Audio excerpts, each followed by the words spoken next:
Bismillahirrahmanirrahim. Assalamualaikum warahmatullahi wabarakatuh. So my name is Adan Zudi and I'm the moderator of this group. And in this video we're going to talk about brains and language. And so the group members of this group, first off is me, Adan Zudi, and we have Firdausi Agustian Saputra, and then we have Dimas Mahanugrah, and then we have Rainer Josis Rorong, and finally we have Limanto Yohanes Satria. So the first material will be brought by Dimas Mahanugrah. So Dimas, time is yours. Okay, thank you, moderator Ahdan. So first things first, in order to know more about brains and language, firstly we need to know about how is it actually our brains process and information. So basically there are 5 steps, and the first step is input. So basically this first step is about how our brains receive information enters the brain through sensory organs like eyes, ears, and skin.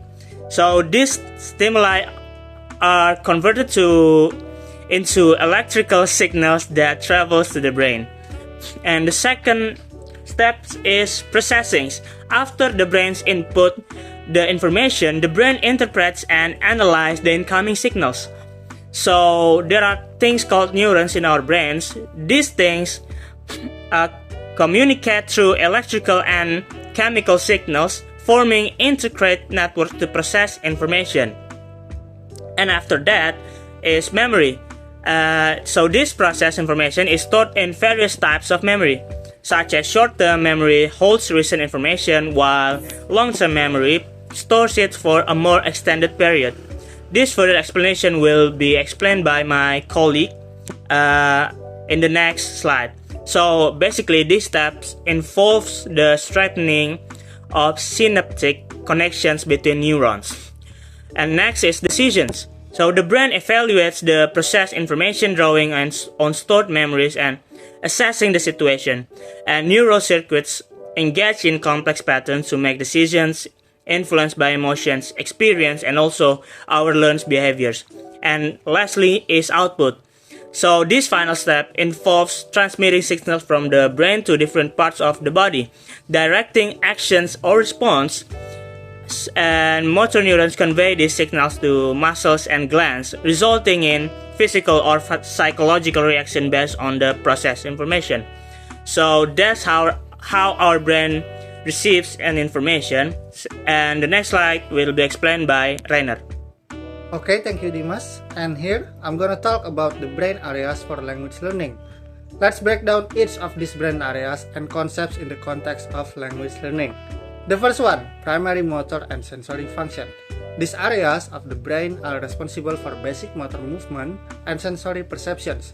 In the context of language learning, they play a role both producing language and speech understanding. For example, the primary motor cortex, located in the frontal lobe, is involved in coordinating the movement of the mouth, tongue, and the vocal cords needed for speech productions. The primary auditory cortex, located in the temporal lobe, is responsible for processing auditory informations, including speech sounds. And the second one is structural connectivity. This refers to the physical connections between different areas of the brain, which are formed by bundles of nerve fiber called white matter tracts. Structural connectivity is essential for transmitting information between regions involved in language processing. For instance, the arcuate fasciculus is a white matter tract that connects areas involved in language productions and comprehensions, such as Broca's areas and Wernicke's areas. And the third one is localization, language localizations. Language processing is not confined to a single brain region but involves a network of areas distributed across the brain. However, certain regions are known to play critical roles in specific language functions. For example, Broca's areas, located in the left frontal lobe, is primarily involved in speech production. About Broca's area and Wernicke's area will be explained more by my friend later. And the fourth, functional connectivity. This refers to the synchronization of activity between different brain regions, which is thought to underlie various cognitive functions, including language processing. Functional connectivity can be observed using techniques like functional magnetic resonance imaging or fMRI or electroencephalography or EEG.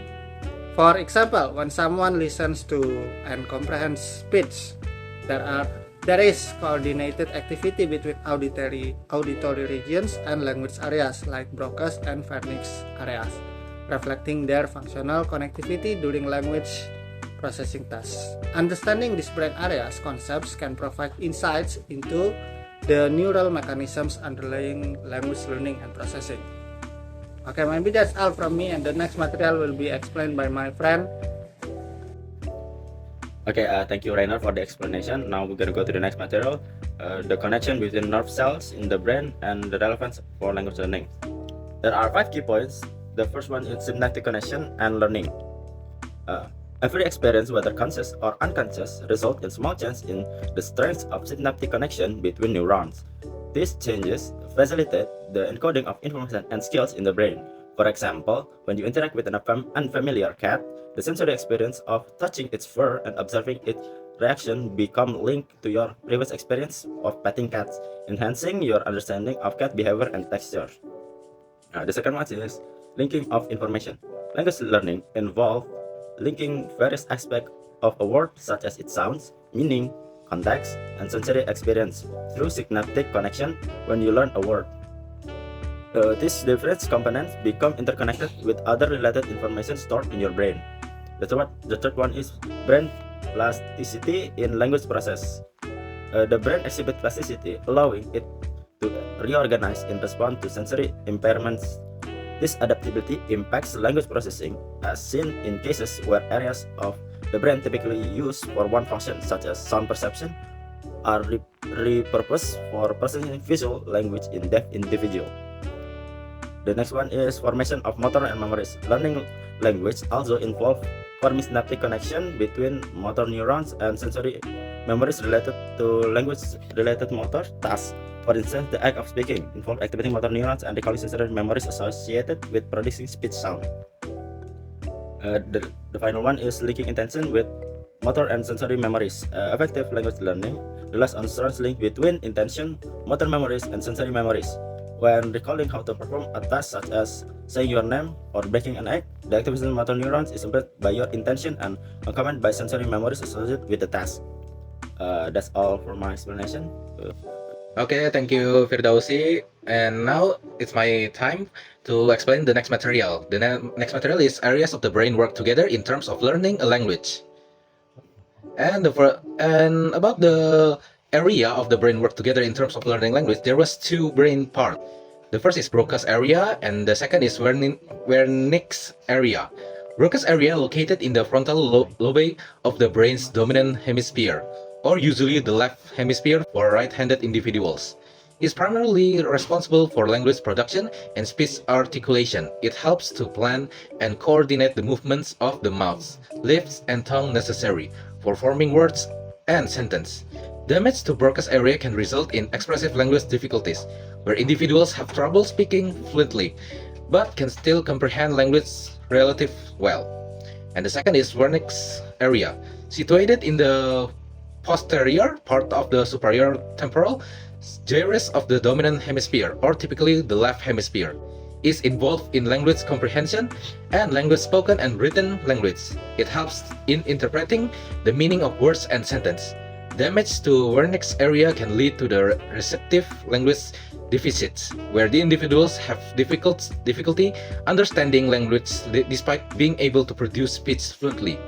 That's all for my material. The next is the finalist conclusion by Ahdan Zudi. Okay, so thank you for all my group members for the explanation. So here I'm going to give you the conclusion for all those materials. So as we all know, the relationship between language and the brain is very complex and involves multiple neural networks working together instead of just one part that working. So why do we need to know this knowledge as future teachers, especially? So having this knowledge allows teachers to adapt their teaching methods to accommodate various learning styles and abilities within the classroom. So we think that knowing and having this knowledge of brains and language is very useful, especially for teachers out there, so that the students will get the materials from the teachers very easily. So I think that is it from our group.